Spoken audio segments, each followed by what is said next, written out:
Je me rappelle quand je démissionne, on me dit mais qui quitte Maes pour aller à Ecobank? Qui fait ça? Je dis ben moi, à ce moment, je voulais faire la banque, j'ai suivi mon cœur, je ne voulais pas savoir c'est bien, c'est pas bien. Lorsque tu es rigoureux aussi, tu représentes une menace pour certains. Tu es l'ambassadrice de toutes les femmes quand tu es dans une certaine position. Et sur de la médisance, on ne vérifie pas l'information. On me dit oui, le directeur groupe de l'audit est venu faire une enquête, il est venu voir les autorités, ils ont regardé. Mais à quel moment tu fais un audit, tu n'écoutes pas la personne. Tu ne demandes pas les... C'est une femme, alors que pas besoin de on l'écouter. a fait... Pas voir une institution, tu dis on gagne l'argent. Non. Moi, j'ai commencé à avoir un salaire l'année dernière. Pendant les 5 ans, je ne payais pas de salaire. Mais il faut payer les salaires des équipes.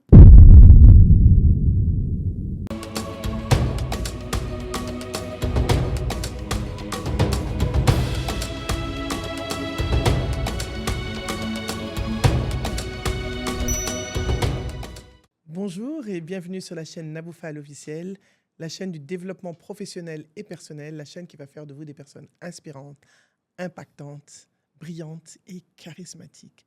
Aujourd'hui, j'ai une invitée très. Vous savez, d'habitude, je dis charismatique, mais celle-là, elle est très à l'infini charismatique. Madame Adiatou Diallo. Barry, je mets un peu de Barry aussi dedans, c'est pas grave. Je n'ai pas de problème avec son mari, c'est pour ça que j'ai dit Madame Diallo. Adiatou, bonjour, comment vas-tu? Bonjour Nabou. Merci d'être là avec nous. C'est moi. Alors, Adiatou est la fondatrice et directrice de Akiba Finance. C'est la seule femme en Afrique de l'Ouest à avoir créé une banque. Adiatou, qui es-tu? Je dis un peu, mais continue. Il faut continuer pour toi. Bon, je suis Madame Barry Adiatou Diallo. Je suis, comment me définir? Femme de vision et d'impact. That's powerful. C'est puissant, ça. Très belle introduction. Alors, Adiatou, qu'est-ce qui t'a amené à fonder une banque, un établissement financier? Ça, c'est la question que tout le monde se pose et que moi-même, je me pose souvent.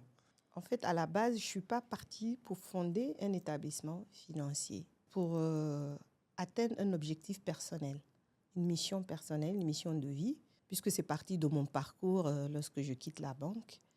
La question qui se posait, c'est de savoir qu'est-ce que je veux faire? What's next? Je continue dans une institution financière parce que mon parcours de banquier fait que, de façon naturelle, c'est être dans une institution corporate, faire de la banque, travailler dans le monde institutionnel, ou est-ce que je crée quelque chose, je reviens dans l'entrepreneuriat? Parce qu'à la base, ce qui était important, c'était un chemin de ma vie où je me demandais comment je gère ma liberté. Parce que je suis quelqu'un qui tient beaucoup à sa liberté. Et le monde institutionnel, ce n'est pas fait pour les gens qui ne veulent pas être dans une case. Parce que j'ai un parcours très atypique. Donc, lorsque je quitte la banque, je monte mon institution de conseil, ma boîte de conseil.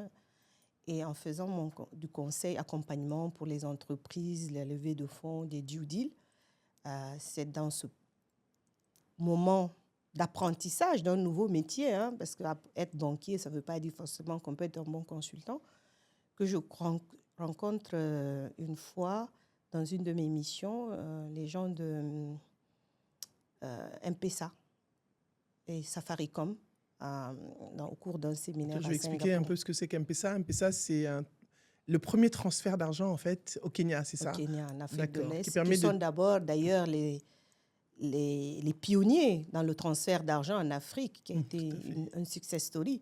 Donc, ils étaient venus expliquer un peu comment ça marche et comment ça a pu impacter les femmes dans les villages, les communautés vulnérables. À travers le transfert d'argent, elles arrivaient à prendre des avances le matin et en fin de journée, elles remboursent pour aller faire leur commerce et remboursent en fin de journée. Et ça m'a parlé.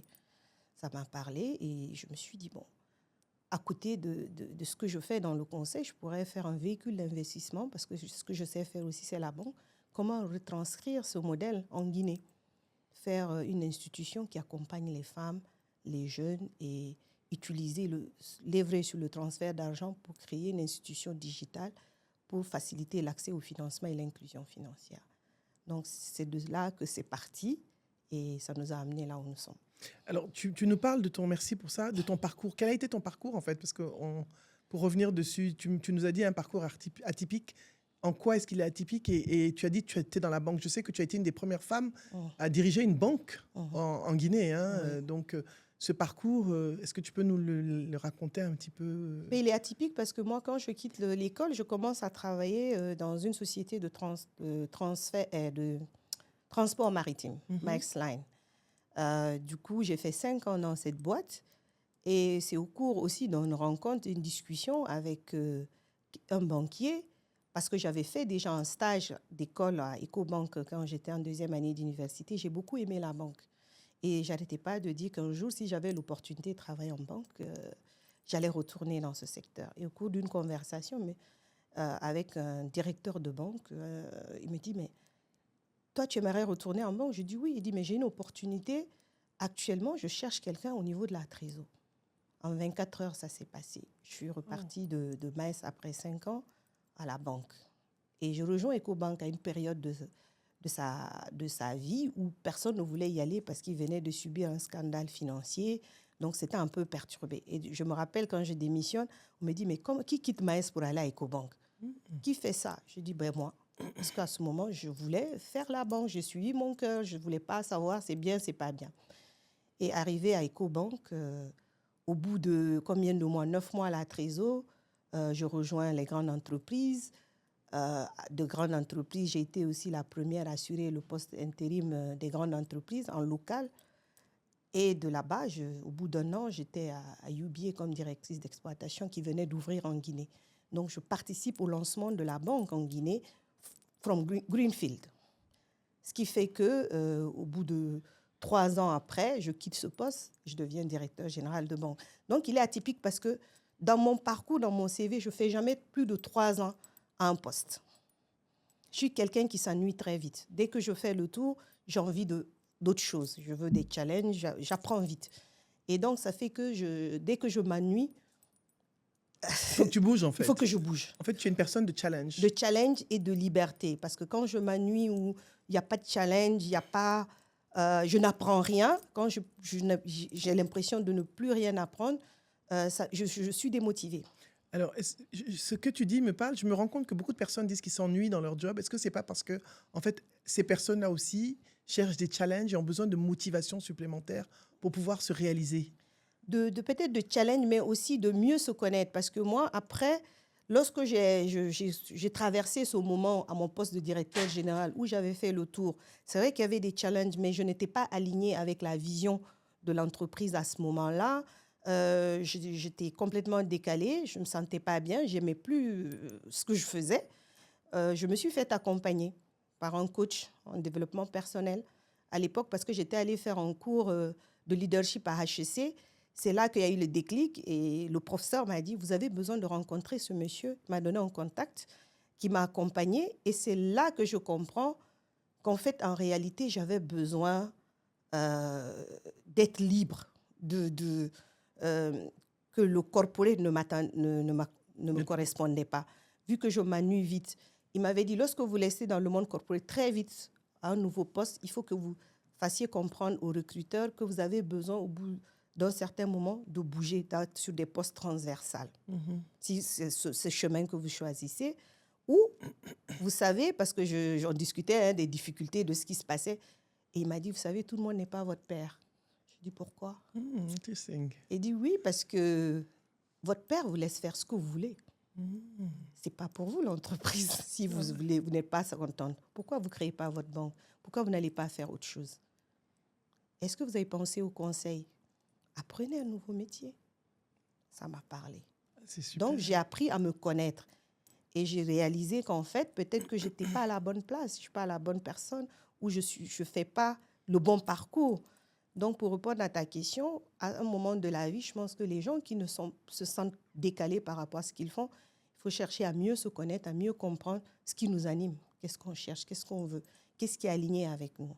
C'est important ce que tu dis parce qu'il y a tellement de personnes professionnelles qui sont dans ce cas aujourd'hui. Et je me dis aussi peut-être donner du sens à ce qu'ils font parce que toi, tu as trouvé du sens dans ce que tu fais. Tout à fait. Et tu as parlé de mission de vie. En fait, c'est aligné avec la mission que tu t'es donnée ou la mission que tu sais que tu dois accomplir dans ta vie. Alors, c'est assez atypique quand même tu l'as dit, comment tu es arrivé à la création de la banque, mais c'est assez atypique il y a très peu de femmes qui osent. On a énormément de femmes qui ont d'excellents profils bancaires, qui ont fait de grandes choses, mais qui n'osent pas forcément se lancer. Quels sont les freins, selon toi, que les femmes ont et quels sont ceux que tu as rencontrés, toi? Il y a plusieurs freins.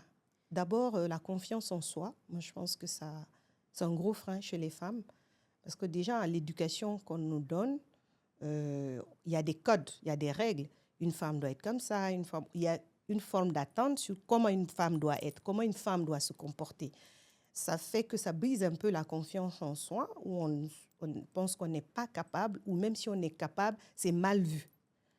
Et du coup, moi, je pense que ce qui m'a aidée, ça vient de mon éducation et du fait que je suis la seule fille dans ma fratrie. Et donc, j'ai été éduquée au même pied d'égalité que mes frères et j'ai reçu beaucoup d'amour. On m'a laissé un peu penser librement, faire ce que je veux, ce qui a été un avantage, un inconvénient. L'inconvénient, je ne cadrais pas avec le monde corporate. Et l'avantage, ça m'a permis d'être là où je suis. Ça m'a permis d'avoir une certaine confiance en moi, de confiance à mes capacités. Donc, j'ai le courage de faire des choses sans me questionner si je vais échouer ou pas. Je ne me dis jamais que quand je me lance dans quelque chose, ça ne va pas marcher. Je suis de nature positive. Et peut-être ça vient de là, de ma confiance en moi et du fait que je crois en mes compétences et aussi spirituellement, je suis quelqu'un qui croit en Dieu, qui me dit tout ce que je n'ai pas, ce n'est pas pour moi.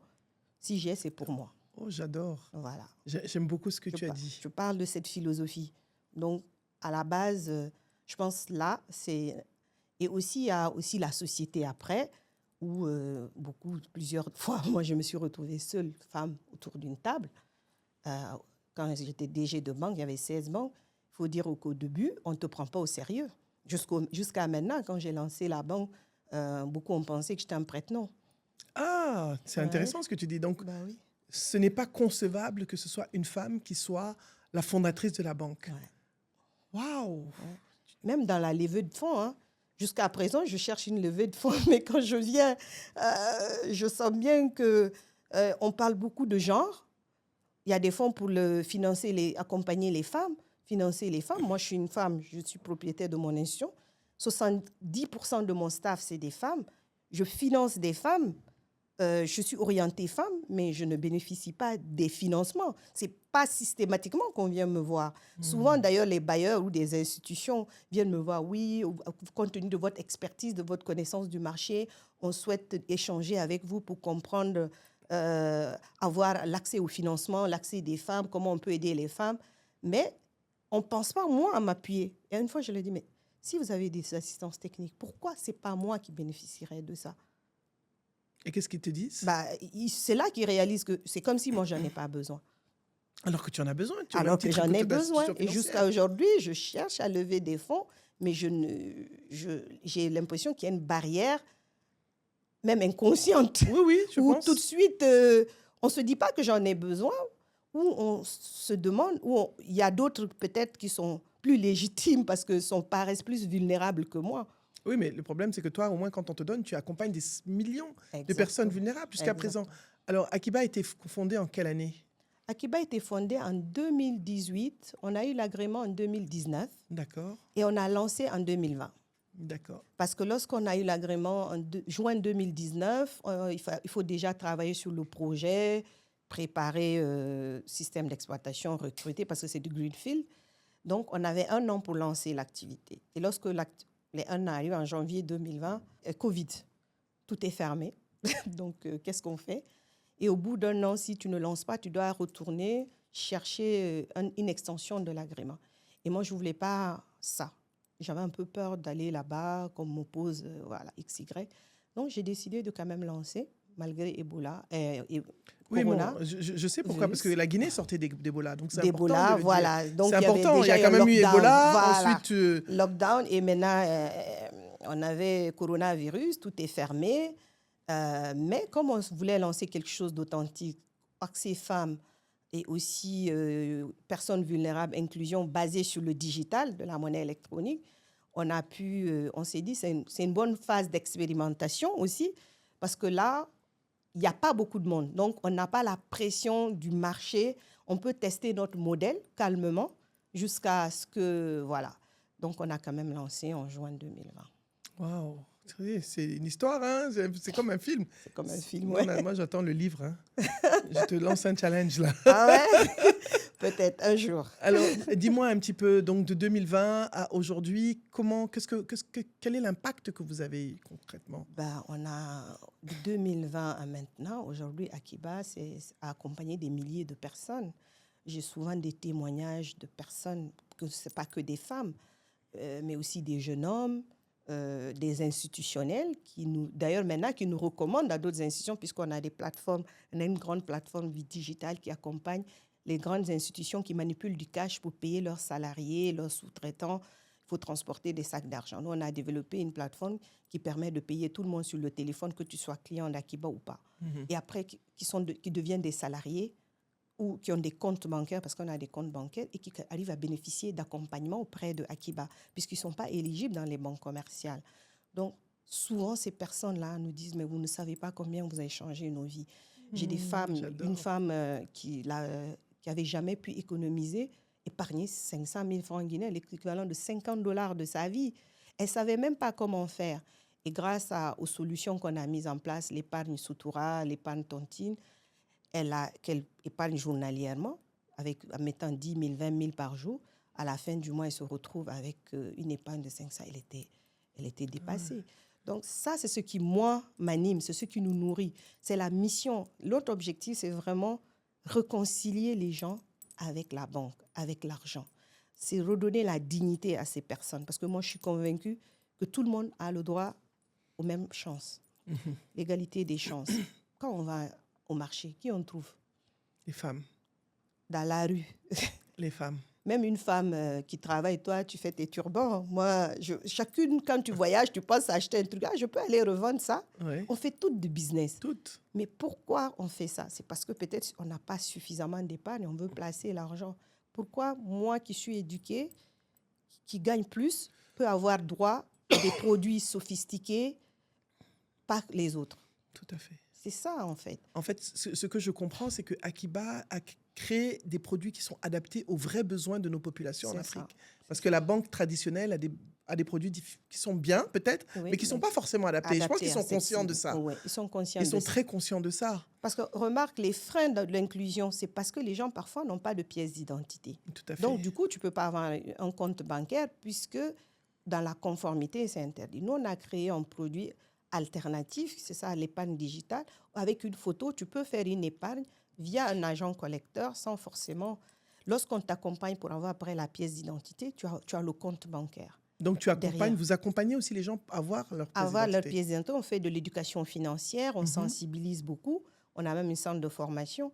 Ce n'est pas uniquement de la banque, c'est aussi de l'accompagnement, de la sensibilisation, de l'éducation financière. Même notre agence est conçue de telle sorte que quand tu rentres, il y a des femmes qui viennent s'asseoir sur le tapis.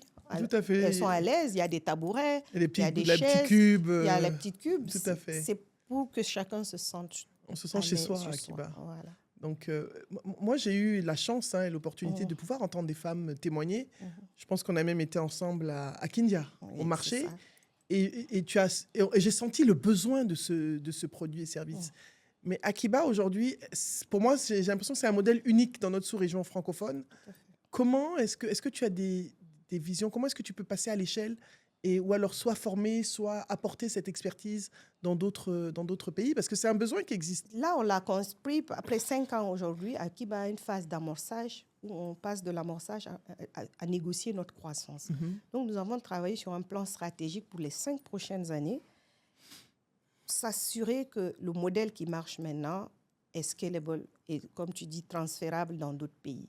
Et pour ça, nous avons décidé d'investir près de 5 millions de dollars avec l'acquisition d'un nouveau système informatique plus robuste, plus agile, qui répond mieux à nos besoins, et aussi les produits sensibilisés, créer sur le plan marketing, ouvrir des réseaux maintenant à l'intérieur du pays pour mieux accompagner les femmes, former notre force de vente, former aussi le personnel de Akiba, renforcer nos procédures, de sorte qu'à l'horizon 2030, nous pouvons dire Akiba, on va vers... peut passer on dans peut d'autres passer marchés. dans d'autres marchés. Le modèle avec les procédures sont prêtes. Il faut juste dupliquer et s'ajuster au marché où on va.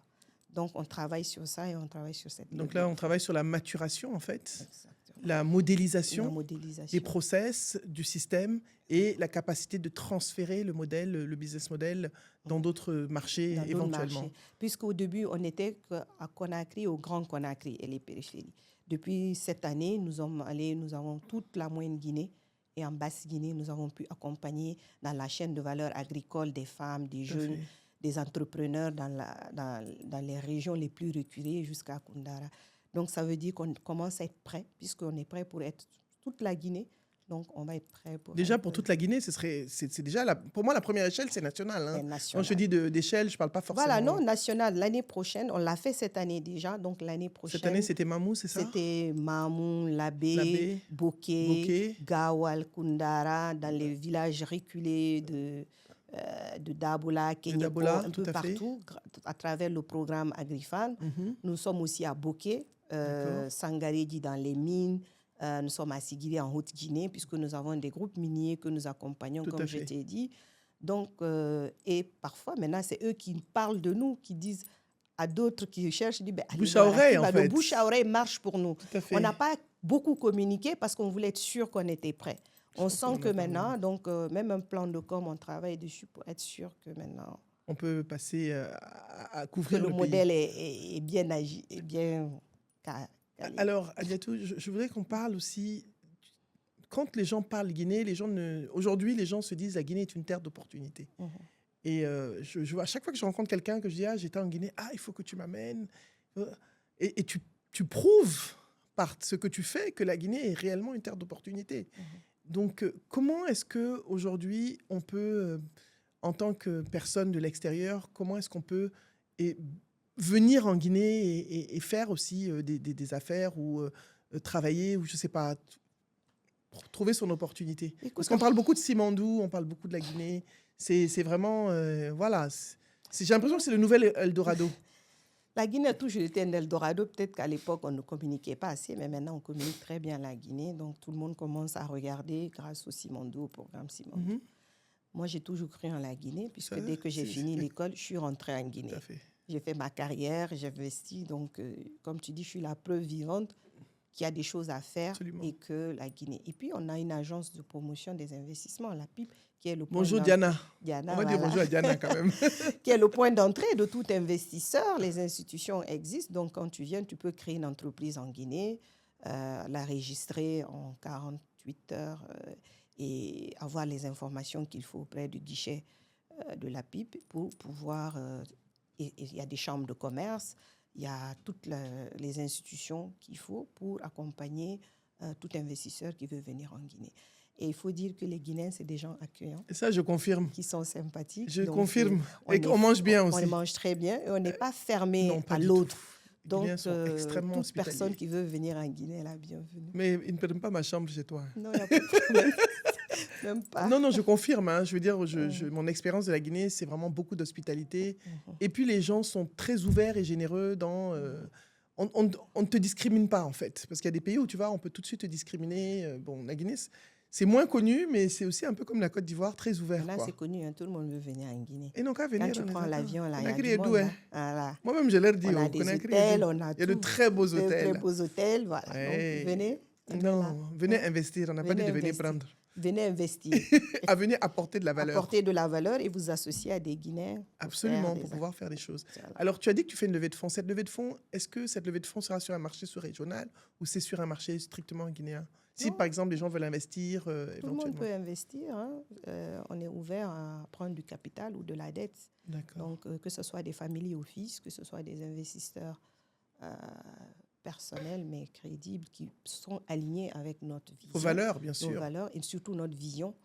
Et aussi des institutionnels qui peuvent nous apporter de leur expertise. Donc, nous sommes ouverts à tout le monde. Alors, le métier de femme dans les finances, je voudrais qu'on vienne là-dessus. OK. Quels sont les challenges que tu vis, les difficultés? Il y en a tellement, tu as dit... Si on commence à parler des difficultés, Non, on va un jamais peu, bon, finir 3 ou avec. 4, vas-y. Les difficultés, comme je t'ai dit tout à l'heure, déjà qu'on te prenne au sérieux. et qu'on s'assure que la rigueur, mais aussi le fait que, comment je vais décrire ça? Quand on est une femme autour de la table, soit on suppose dès que tu rentres que tu es l'assistante. C'est pas péjoratif d'être assistant, mais c'est tout de Non, suite ce mais qu'on pense. on ne te voit pas comme le Voilà. CEO. Ou même quand on va te dire, est-ce que tu peux prendre le compte rendu? C'est toi la femme autour de la table. Ou lorsque tu es rigoureux aussi, tu représentes une menace pour certains. Lorsqu'une femme, elle se fait entendre, elle est rigoureuse, et tout de suite, ça peut mettre certains mal à l'aise autour de la table, parce qu'on commence à dire, ouais, elle se prend pour qui, elle est trop difficile, elle aime faire des histoires. Sauf que lorsque c'est un homme dans la même posture, on va dire, ah, lui, c'est un dur. Voilà, donc il y a ça. Donc, en termes de réputation, on déforme tout de suite, même si après, de toutes les façons, notre objectif, et je le disais tantôt à quelqu'un, il faut en être conscient quand tu arrives, il faut avoir ses valeurs, se faire respecter et maintenir la vision. Ne pas avoir peur de s'exprimer. Se faire respecter, maintenir ses valeurs, se faire respecter. Se faire respecter et être rigoureux. Être rigoureux. Être rigoureux. Et ne pas hésiter à rétablir la vérité lorsque les gens essayent de vous rabaisser. Recadrer les gens. Recadrer les gens, en tout cas trouver la bonne manière de recadrer certains comportements inadmissibles. Et surtout garder en tête qu'on est l'ambassadrice de toutes les femmes. Ah, ça c'est très important ce que tu dis. Recadrer les comportements inadmissibles, trouver la manière. Mais j'ai beaucoup aimé ce que tu as dit. Tu es l'ambassadrice de toutes les femmes quand tu es dans une certaine position. Et à travers toi, tu es une pionnière. Donc quand on voit une pionnière, c'est à travers toi qu'on peut critiquer, qu'on peut juger, c'est dangereux en fait. C'est un poste une position très... parce que si tu réussis, ça veut dire que tu ouvres la porte à toutes les autres. Si tu échoues aussi, ça va être difficile pour les autres parce que tu crées un précédent. Et on va dire, ah, vous avez vu les femmes, on vous avait dit, hein, c'est-à-dire que, voilà. Oui, on entend ça en ce moment. J'ai eu ces questions-là. Alors que lorsque ça marche, il n'y a plus d'excuses. On ne peut pas dire, ah, on a essayé, ça n'a pas marché. Parce que souvent, aujourd'hui, il y a des règles qui ont été votées dans des grandes institutions, sur des boardrooms, d'imposer un certain nombre de femmes, ou même dans les postes de management, on dit il faut respecter au moins 50% ou 30-40% doivent être des femmes. L'excuse, c'est on n'arrive pas à trouver les femmes, les profils, les CV, les personnes. Souvent, c'est ce qu'on... Je vais leur dire, c'est un petit peu parce que les boardrooms, c'est la gouvernance, en fait, au conseil d'administration. Et trop souvent, on dit on ne trouve pas les femmes. Est-ce que c'est des excuses ou... Je trouve que c'est des excuses. Moi, j'ai une anecdote à te raconter. J'ai été cooptée dans le boardroom d'une grande institution bancaire, je préfère taire le nom, où j'ai travaillé. Ils cherchent un profil de femme. J'ai été cooptée, on a amené mon CV, on m'a dit, voilà, c'est bon, tu as approuvé. Et on revient me dire finalement non. Pourquoi? Quelqu'un qui aurait eu un whistleblow sur du mensonge où on a dit que moi, j'avais été virée de mon poste précédent. What? La médisance, les rumeurs à ce niveau-là, et ils écoutent ça à ce niveau-là. Ils ont écouté ça, ils ont dit avoir fait une enquête. On ne m'a jamais interrogée, on n'est jamais venu me voir, sachant que moi, j'ai même un courrier de la supervision de la Banque centrale qui a démenti cette rumeur parce qu'elle avait été amplifiée à un moment pour XY, je ne saurais te dire pourquoi. Médisance, tout simplement, parce qu'une femme, quand elle réussit, elle fait peur. On ne m'a jamais interrogée, on n'a jamais demandé les évidences, alors que moi, tout était là. Et finalement, on me dit, on ne peut pas me donner le poste. J'ai été blessée sur du mensonge. C'est l'une des plus grosses douleurs que j'ai eues dans mon parcours. Bien sûr, c'est douloureux. Un homme, on connaît des hommes qui ont même eu faire des casses, mais qui ont été recrutés à nouveau sur leur poste. Bien sûr. Et sur de la médisance, on ne vérifie pas l'information. On me dit, oui, le directeur groupe de l'audit est venu faire une enquête, il est venu voir les autorités, ils ont regardé. Mais à quel moment tu fais un audit, tu n'écoutes pas la personne. Tu ne demandes pas les... C'est une femme, alors on n'a pas besoin de on l'écouter. a fait l'audit de ma gestion, on m'a donné ma lettre comment on a, De fin de service. de fin de Ton service. On m'a attestation. payé mes Tes droits. Sur quelle base on va me donner tout ça et on va me dire que j'ai été virée. C'est pour te dire. Waouh, tu as subi quand même des attaques, en fait. En Ouais. fait, moi, je me dis souvent que quand on voit une femme, plus une femme monte, plus elle fait dérange, peur. Elle dérange. Elle fait peur et elle dérange. Et je pense que tu l'as vécu dans ta chair. Je l'ai vécu et je le vis encore. Hein. Oui, bien Mais sûr. après, j'ai appris à travailler sur moi. Comme je t'ai dit, moi, il y a une phrase de Maya Angelou que j'aime beaucoup. Elle dit, de toutes les vertus, celle qu'elle pense être la plus importante, c'est le courage. Parce que quand tu as le courage, c'est elle qui te permet d'être en accord avec les autres valeurs. Le courage d'être loyal, le courage de se faire respecter, le courage de dire les vérités quand il faut, même quand c'est difficile, le courage de prendre des décisions difficiles. Moi, c'est ça, plus comme je t'ai dit, ma spiritualité. Je suis convaincue que lorsqu'une porte se ferme, et ce jour-là, c'est ce qui m'avait aidée. J'ai dit, cette porte s'est fermée parce que c'est pas fait pour moi. C'est pas là-bas que je dois aller. Et le lendemain, je reçois un appel du directeur d'un groupe bancaire où j'avais encore travaillé pour me dire de revenir travailler chez lui. Tony Elemelou m'appelle. Waouh. Et j'hésitais à lancer Akiba. C'était au moment où je me questionnais avec Ebola. Est-ce qu'on lance, on ne lance pas? Est-ce que je ne vais pas retourner en banque travailler? À cause de cette rumeur, j'ai dit, je vais prendre le poste pour leur prouver. Et là, Dieu me met face à deux choix. Tu lances Akiba ou tu retournes comme CEO de banque. Tu as lancé Akiba. J'ai lancé Akiba. Mais au moins, l'appel de Tony Elemelou, M'a ce n'est pas petit. C'était pas petit. C'est grand. Et on m'a dit surtout qu'il n'y a que toi qui peux occuper ce poste. Tu as travaillé. Et parce que quand on avait lancé UBA, moi j'étais directrice d'exploitation et on a break-even dès notre première année. Vous avez atteint on a atteint le seuil de rentabilité, et on est sorti. Je mets les anglicismes en français parce que on est sorti bénéficiaire dès la première année. Wow, Donc on a lancé. Excellent. Donc, c'est quelque chose qui m'a reconforté dans mon amour propre, mais aussi qui m'a beaucoup fait réfléchir en tant qu'individu et personne. Et c'est là où tu as eu quand même le déclic, tu t'es dit, si quelqu'un de l'extérieur me sent capable, c'est que je suis capable pour moi-même. Il y a eu ça, et surtout, c'est mon mari qui m'a ramené, parce que j'hésitais et tout, je réfléchissais à la question, qu'est-ce que je fais? Est-ce que je retourne, machin? Il m'a dit, tu sais, rappelle-toi pourquoi tu es parti de la banque. N'oublie pas pourquoi tu es parti de la banque. Et Akiba, ça répond à quelque chose de profond. Tu l'as déjà dit, c'est ta mission. C'est là que j'ai vraiment intégré. Il m'a dit donc, va vers ce qui te parle, ce qui parle à ton cœur. Pas par nécessité. Wow. Et c'est comme ça que j'ai finalement... Tu restais aligné avec toi-même. Je suis restée alignée. Et grâce à lui, il m'a aidé aussi à...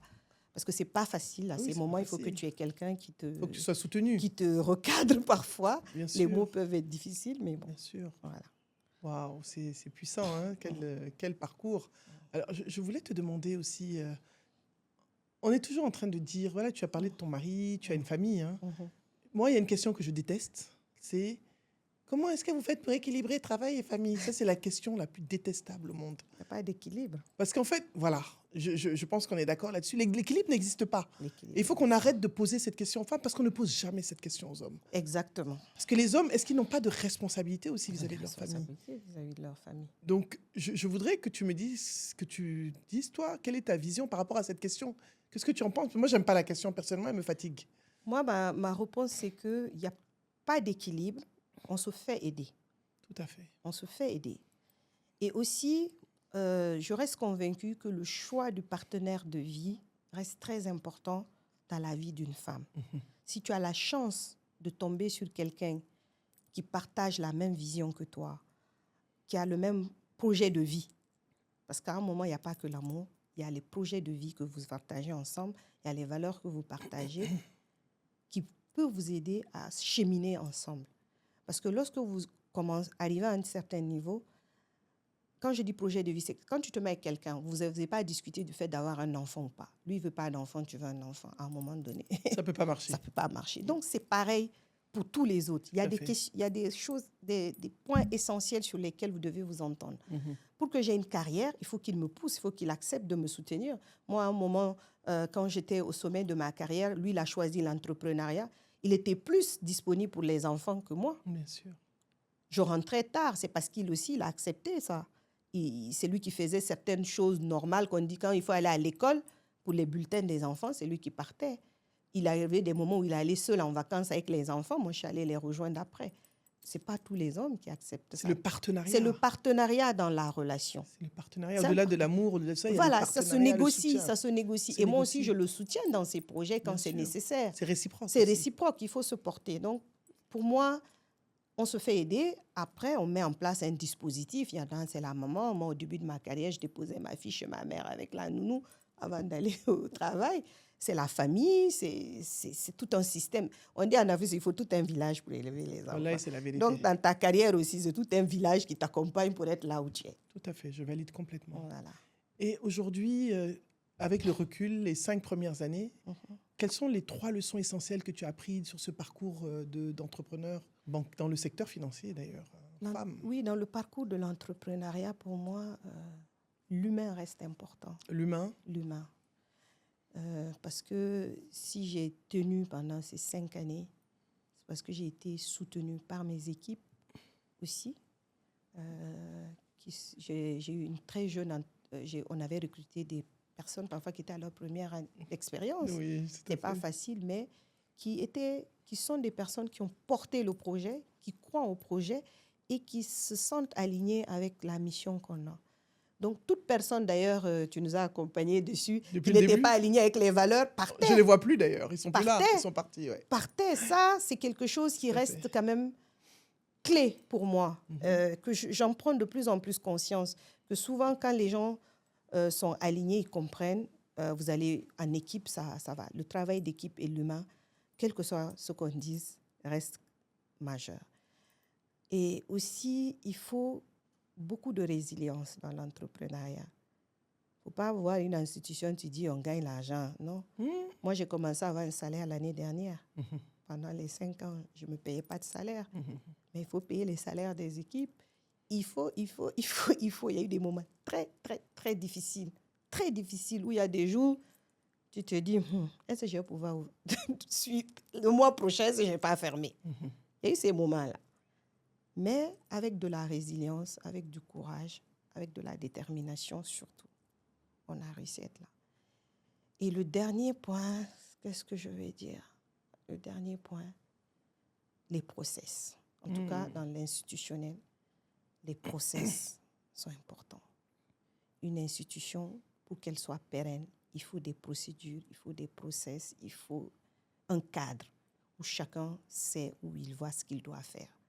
Parce que c'est ce qui permet à l'entreprise de fonctionner. Elle ne doit pas dépendre de l'individu, de moi seulement. Aujourd'hui, j'arrive à partir, voyager. C'est parce que les process existent et mon équipe, j'ai une équipe sur qui je peux compter. Donc, pour moi, ces 3 choses sont essentielles dans la vie de l'entrepreneur. Donc, les humains, les équipes, d'accord. La résilience de l'entrepreneur, parce que, bon, à tout moment, on se dit, je peux fermer. Et la 3e chose, la modélisation, les process. Pour pouvoir reposer. Bon, moi, j'ai eu la chance, je peux dire, de voir l'entreprise ces 4-5 dernières années, d'accompagner les équipes et de voir aussi l'évolution des équipes et de voir comment tu es beaucoup plus sereine maintenant qu'il y a 4-5 ans. Quoi. Je me rappelle, il y a 4-5 ans, tu ne pouvais pas bouger. Et pour moi, c'est un vrai un vrai témoignage de réussite. I was inside, donc je peux parler. Et puis, tu nous as beaucoup soutenus. Tu as aidé. Ah si, il faut le dire. Tu nous as soutenus à des moments où il n'y avait presque personne. Hein. Tu as pris ton avion, tu es venu, tu ne nous as rien demandé. On a poussé les gens, on a fait la cohésion du groupe, le travail d'équipe, on a accompagné. Et c'est là qu'on a commencé d'ailleurs à définir cette vision, à la rendre tout à fait plus claire. Et c'est en ce moment que des personnes qui n'étaient pas vraiment alignées sont parties. Oui. Et celles qui sont restées, il y en a qui sont toujours là et tu sens que c'est en phase. Et à chaque année, d'ailleurs, on fait des team building où tu es là, tu nous aides à affiner. Parce que je crois en ce projet. En fait, je crois en toi. Ouais, tu as toujours parce que je sais que tu es en train de... C'est surtout une question de vision. Comme tu dis, les valeurs sont alignées. Je sens que tu veux impacter, tu veux transformer, tu veux vraiment aider les personnes, les femmes et tout. Et donc, moi, ça me parle complètement. Ouais, c'est normal. Parce que tu es dans... Je ne fais pas ça pour moi, mais je fais ça parce que je veux que les femmes de mon pays puissent avoir quelque chose pour pouvoir s'en sortir. Et j'ai vu toutes les femmes témoigner. Ouais. Il y a beaucoup de femmes que j'ai entendues témoigner, qui ont vu comment elles ont fait pour acheter de la marchandise. Et ça n'a pas de prix. Quand tu accompagnes un projet comme ça en tant que coach, c'est énorme. Ouais. C'est pas une question d'argent, en fait. C'est une Ouais, question d'impact. ouais. Surtout quand on fait les partenariats. On a eu des partenariats avec la PIB, avec Oui. les programmes de la Banque mondiale sur le PEDAC et d'autres. On a accompagné 50 jeunes femmes entrepreneurs. Hein. C'est des entreprises un peu plus structurées. On a fait l'assistance technique, on a fait un diagnostic de leur entreprise. On leur a donné un vrai plan stratégique. Et beaucoup ont ouvert des comptes. Et leur problème, c'était aussi la confiance en soi. Ah oui, les femmes qu'on a Les accompagnées femmes, en mars. il y en a qui étaient en oui, je me larmes souviens. lorsque tu as On a fait expliqué le qu'il ne coaching, suffit c'est pas de faire l'entreprise, mais aussi Ouais. avoir confiance Le en travail soi. sur elles, tout à fait. Ça a impacté beaucoup parce que plus de la moitié de ces femmes ont leur compte aujourd'hui chez Akiba, ont bénéficié Super. d'accompagnement. D'autres Super. sont à leur 3e prêt. Donc, on a vu l'impact que ça a eu sur ces femmes entrepreneurs qui, aujourd'hui, sont plus confiantes. Et Donc, il y a puis, des entreprises franchement, faites qui ont des salariés, hein, qui sont passés de 2, 3. Aujourd'hui, il y en a qui ont des dizaines, ou même plus. Alhamdulillah. Dieu merci. On a besoin de... T'as pas besoin de 5 millions de dollars. Tu as besoin de 50 millions de dollars. Alhamdulillah. En tout Parce cas, si j'ai 50 millions, je peux dupliquer un peu partout. C'est ça qu'on en a Afrique, besoin. dans Parce qu'on a plus de besoin pays. de voir des Akiba partout. Pas seulement des gens qui viennent ouvrir, mais des gens qui croient au modèle et qui le font avec l'engagement et le sens. C'est très important de comprendre ça. C'est pas seulement, oui, je fais un truc, c'est microfinance. Il faut que ce soit rentable, Non, non. retour sur investissement. Non. C'est beaucoup plus profond que ça, en fait. On veut des fonds d'impact. Exactement. On veut des gens qui croient au projet, qui viennent, quand on ouvre, qui sont sûrs qu'à un moment, c'est vrai qu'ils vont récupérer leur investissement, mais la priorité, c'est l'impact. Et on sent que quand tu parles, on sent que tu le fais avec le cœur. C'est trop toi. Mais c'est important. Alors, moi, j'ai une question importante pour toi. Il y a beaucoup de jeunes qui nous suivent. Et j'ai beaucoup de jeunes, hommes, femmes. Et quels conseils tu peux leur donner? Pas conseils, mais qui sont dans le secteur financier et qui, des fois, se trouvent... Je discute beaucoup avec de jeunes dans la finance, qui aiment ce qu'ils font, mais qui n'arrivent pas trop à se retrouver. Quelles sont les compétences les 3 compétences qui sont importantes, qui devraient développer eux? Les soft skills sont importants. Quels soft skills ils doivent quand on est développer? dans les finances, j'ai appris ça, mais dépend après, il n'y a pas que le travail technique. Parce que les financiers, c'est ça le défaut aussi. Quand tu comprends ton travail, tu es compétent, tu es bon, tu penses que c'est suffisant. Mais lorsque tu atteins le niveau de management, pour passer de manager à leader, à un poste de leadership plus grand, il y a souvent, dans le monde, avant on appelait ça la politique. Il faut savoir faire de la politique. Moi, Oui, c'est vrai, c'est ce qu'on disait je aux dis, gens. mais c'est quoi la politique? Faut naviguer dans la Il faut politique. naviguer, mais c'est pas... Moi, je n'appelle pas ça de la politique. J'appelle ça des soft skills. Il faut avoir l'intelligence émotionnelle de se dire, à ce positionnement-là, qui peut parler de moi là où je ne suis pas? C'est avoir un sponsorship, pas un mentor. On parle aussi de mentor. Qu'est-ce que tu veux dire? Qu'est-ce que c'est que le sponsorship? Le sponsor, c'est celui qui peut te défendre. Il y a des gens, ils ne sont pas forcément tes mentors, mais il peut faire ta publicité en quelque sorte. Dans une salle ou dans une salle de réunion où tu n'es pas et qu'on parle d'une opportunité sur un poste, cette personne peut dire « Ah, moi, je pense que telle personne est qualifiée pour ce poste-là. » Ça, c'est très puissant. C'est plus très puissant que le important. mentorat. Parce que le mentor peut te dire « Fais ça, ne fais pas ça, fais comme ça, fais comme ça. » Mais le sponsor, c'est celui qui voit ce que tu fais, qui croit en ce que tu fais et qui va t'ouvrir des portes ailleurs. Ou dès qu'on dit il y a une opportunité, il va dire « Ah tiens, je pense que Nabou peut faire ce job. » Non, moi-même, tu m'as sponsorisé. Donc, le sponsor est important. Pour moi, c'est ce que je peux leur dire. Première chose, trouver un sponsor. Mais moi, je les connais, ils vont dire, ah, mais on fait comment pour trouver des sponsors? Et puis être poli et ne pas être pressé. Parce que cette nouvelle génération est très pressée aussi. Ils veulent tout de suite devenir que j'ai quand même bien plus de 20 ans d'expérience pratiquement. Donc, il faut savoir que pour être là où je suis, j'ai dû respecter des règles. J'ai appris le travail. Moi, les 5 premières années, j'ai appris à travailler. Très important ce que j'ai appris à travailler. J'ai appris même à écrire un mail. Je leur dis ça, ils ne comprennent pas. Apprendre à travailler, même rédiger un mail, ça s'apprend. Rédiger un mail de façon professionnelle. Ils pensent que c'est évident, mais ce n'est pas évident. Moi, je me souviens, quand j'ai commencé chez Maes, il n'y avait pas Outlook, mais on avait un logiciel qu'on appelle RKDS. C'était des histoires de codes là. Tu mets le code et puis tu écris le mail et tout. Le mail, quand on dit Si KYSL, c'est tous les commerciaux. On était 3. Mais lorsque le mail vient et que c'est toi qui prends le point, tu mets tes initiales. Mais on nous a appris à faire ça. Il y avait une procédure sur comment lire le mail, comment répondre à un mail. Quand tu écris qui tu dois mettre en copie, qui tu ne dois pas mettre en copie. C'est important. Les jeunes, aujourd'hui, on ne leur apprend pas ça. C'est des basiques, mais on doit leur apprendre. Parce que si moi, je t'écris, je mets ton manager en copie, ils disent « Ah, il veut me créer des problèmes. » Ce n'est pas des problèmes. On met le manager pour qu'on soit tous dans le service, au même niveau d'information. Si toi, tu n'as pas la main, moi, je peux gérer. Ou s'il y a une situation que tu ne peux pas gérer, lorsque tu viens me poser le problème, je suis au courant de l'information. Les jeunes doivent comprendre ça. Donc, première chose, sponsoring. Deuxième chose, apprendre. Apprendre. Apprendre même la base. La base, apprendre, toujours apprendre. Ne jamais assumer qu'on connaît. Quand on ne connaît pas, on ne va pas avoir honte de dire « je ne connais pas ». Comment on fait? Explique-moi. Aller vers la personne qui connaît. Et être respectueux, encore une fois. Respectueux, c'est le respect qui te donnera les sponsors. Le respect qui te donnera les sponsors. Et comment tu quittes un poste? Comment tu démissionnes? Parce que souvent, qu'est-ce qu'ils font? Moi, en tout cas, mon expérience dans ma boîte aujourd'hui comme entrepreneur, j'ai remarqué une chose. Moi, quand je quittais mes anciens postes, j'en parlais à mes parents ou en tout cas à des gens qui me conseillaient sur est-ce que je prends pas, comment je fais. Et comment je me sépare des gens, c'est important. Si aujourd'hui, je continue à parler aux gens d'EcoBank, de UBA, si on m'a rappelé, c'est parce que je suis bien partie. Bien sûr.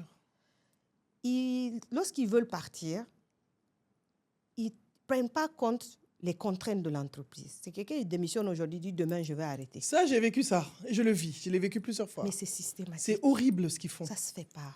Ils font ça tout le temps. Si tu vas à un entretien d'embauche, on te dit, tu peux commencer demain. N'aie pas peur de dire, je veux bien commencer, mais je dois respecter mes engagements de l'autre côté. Je peux. Parce que c'est comme ça que celui qui te prend aussi te respecte. Je l'ai eu 3 fois là. Donc, moi, j'ai pris des jeunes qui étaient à l'école, qui travaillaient en alternance chez moi. Ils sont restés, il a eu son diplôme, il était là. Il savait qu'il était dans un parcours pour aller à l'étranger. Il n'a jamais rien dit. Tu vois, c'est ça qui n'est pas bien. Après, c'est quand il a eu son visa, il devait partir. 2 jours après, il m'envoie un message par WhatsApp. C'est incorrect. Madame Bali, je peux vous appeler. Est-ce qu'on fait ça? Ça ne se fait pas. Les parents ne parlent plus aux enfants. Ça se fait pas. Personne ne conseille les enfants sur comment se comporter. Je pense que c'est ça, l'attitude à avoir. Le savoir-être. Être ouvert, parler aux gens, savoir être, respecter les autres, respecter les contraintes des autres. Ça, je pense que c'est des valeurs qu'on est en train de perdre. Il faut qu'on coach les enfants sur ce... Vous qui faites le coaching, mentoring, là, je pense qu'il faut revenir à ces fondamentaux. On travaille là-dessus. Il y a des entreprises, par exemple, Atos, qui est un client, on a un programme Digital Academy, nous a donné tout un programme. On est à la 4e, j'ai fait 4 promotions. On a tout un programme, comment parler, comment écrire un mail, comment répondre, comment même se tenir à table. Comment parler. Et on a fait tout un parcours de soft skills pour eux. Comment s'habiller quand tu viens au boulot. Tout ça, c'est dedans. Même se parfumer, qu'est-ce qu'il faut, s'assurer que ta bouche sent bon. Tout ça, là, c'est important. Comment parler aux gens. C'est très important. Très important. La posture. Parce que j'ai l'impression que les parents ont démissionné quelque part. Nous, on nous a éduqués quand même si on ne nous a pas donné tous les soft skills, il y a une éducation de base qui était là. C'est quand tu veux faire, on dit non, tu ne peux pas faire ça. Et tu ne fais pas? Et tu ne fais pas. On te dit non. Mais eux, là, tu dis, tu ne fais pas, c'est eux, c'est là même. Ils vont dire, oui, mais mon ami, c'est-à-dire que... On ne me respecte pas. Non, j'aime bien ce que tu as dit. Tu as parlé donc, du sponsorship, tu as parlé de l'éducation de base, l'éducation se former à tout, ne pas être pressé, la patience et respecter les contraintes. Comment on démissionne de l'entreprise? Respecter les contraintes de l'entreprise, ça te donne sur le long terme un bon relationnel avec les autres. Ils peuvent te rappeler. Tout à fait.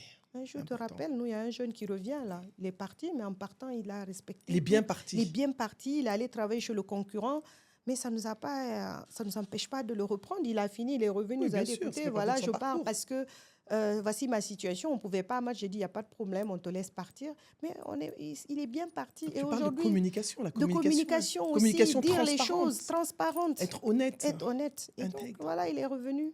Quelles sont les valeurs aussi, les 3 valeurs qui sont importantes pour toi? Le respect. Le respect. Parce que tu as beaucoup parlé de respect. Tu as dit respectueux. Il faut être respectueux. Le respect. L'éthique et la loyauté, pour moi, par exemple, la loyauté, ce n'est pas négociable. Oui, la loyauté, c'est non-negotiable. Non-négociable. La loyauté, l'éthique, bon, en tant que banquière, tu le diras. L'éthique, loyauté, on va le mettre ensemble parce que la loyauté, c'est l'éthique. Le manque d'empathie pour l'autre. Je ne sais pas si c'est être égoïste ou manque d'empathie. Les gens qui... quand tu poses des actes, Les gens cyniques, les gens le cynisme en voilà, je fait. sais pas comment. Où c'est toujours eux et pas les autres. En tout cas, être dans le partage. Ah, tu penses Être que dans le le partage est partage. important. Le partage, c'est important. Pour moi, donner, recevoir, c'est important. La réciprocité. C'est-à-dire l'amour, quoi. L'amour, tout L'amour, simplement. c'est L'amour de l'autre. L'amour de l'autre, c'est important. Oui, C'est donc important. non, c'est important parce que les valeurs aujourd'hui, c'est important qu'on puisse partager tes valeurs, que les gens comprennent les choses, des valeurs qui permettent aux gens d'arriver là où ils sont aujourd'hui. Donc le partage, très important pour toi. L'autre, c'était la loyauté et l'éthique. Loyauté, éthique, bien sûr. Les banquiers vont toujours parler de loyauté, d'éthique et d'intégrité. Je n'ai jamais vu les gens d'argent là. C'est très important. Et la première que tu as dit, c'était le respect. Le respect, très important. Et c'est le respect qui permet de garder les relations sur le long terme, de créer du lien professionnel aujourd'hui sur du long terme.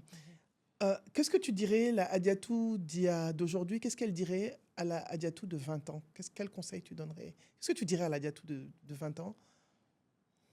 Qu'est-ce que je vais conseiller à Hadiatou de 20 ans? Qu'est-ce que tu peux lui dire? Une phrase que tu lui dirais, pas mais la phrase que tu lui dirais par rapport à ce que tu as vécu, qu'est-ce que tu ne referais pas ou qu'est-ce que tu... Je ne suis pas de nature à regarder derrière et regretter un peu. Bon, c'est vrai qu'après, je tire des leçons. Oui, c'est un peu ça. Bon, tu as déjà parlé des leçons. Voilà, je tire des leçons, mais en général, comme je t'ai dit, je suis très optimiste. Je lui dirais, écoute, je lui dirais, well done. Yeah, I love that. Well done. Well done, et I'm grateful. Je suis dans la gratitude, en fait. Dans la gratitude que tu as eu. Voilà, c'est bien, ne change pas. Continue, reste dans la gratitude. C'est important aussi. Reste dans la gratitude. Alors, tu es maman aussi, ouais. tu as de grands-enfants. Et comment tu... Qu'est-ce que tu leur dis? Tu as un message à leur donner? Je leur dis... À tes 3 amis, je leur dirais... Mes 3 enfants. À tous nos enfants, d'ailleurs. À tous nos enfants. Le meilleur est toujours devant. Oh, soyez ouverts au monde, ouverts à apprendre, ouverts aux autres. On apprend toujours de quelqu'un ou de quelque chose ou d'une situation. N'ayez pas peur. N'ayez pas peur, soyez courageux. La vie est belle. Le meilleur est devant, soyez respectueux. Ayez peur de Dieu, soyez dans la gratitude surtout, gratitude active. Dites-vous que Dieu est bon et que le meilleur est devant. Et surtout respectueux. Respectueux des autres, pour se faire respecter. Le meilleur est devant, respectueux des autres pour se faire... On ne peut pas vouloir ce qu'on ne donne pas. C'est ça, en fait, que tu leur dis. Ils ne peuvent pas vouloir une chose. Mais moi, ce que j'ai aimé dans tout ce que tu as dit, c'est ils sont pressés. Et je discutais avec des dames, je ne sais plus quand, des amis, on disait que les jeunes ne sont pas patients. En fait, qu'ils veulent tout de suite. Alors qu'ils oublient que les personnes qu'ils rencontrent ont eu un chemin, ont eu des obstacles, ils ont pu tomber, se relever, et que la personne qu'ils voient aujourd'hui, c'est une personne qui a eu un chemin, qui n'a pas toujours été facile, mais qui a amené cette personne à être la personne qu'elle est, et ce sont les leçons du chemin qui permettent d'avoir une assise, en fait. Je ne sais pas ce que tu en penses. Moi, je pense que ça vient aussi c'est sociologique, c'est dans l'air du temps. C'est la génération. C'est une nouvelle génération, c'est une nouvelle manière de communiquer, d'être. Et ça fait partie aussi du siècle maintenant. On avait dit la mondialisation, c'est le développement par les nouvelles technologies. Il y a ses avantages, mais il y a aussi des inconvénients, parce qu'on montre tout. On ne montre que ce qui marche. On ne montre que ce qui est positif. Et du coup, moi, ce que je dirais, c'est qu'en échangeant avec les jeunes maintenant, je pense dans leur curiosité, ils veulent juste savoir...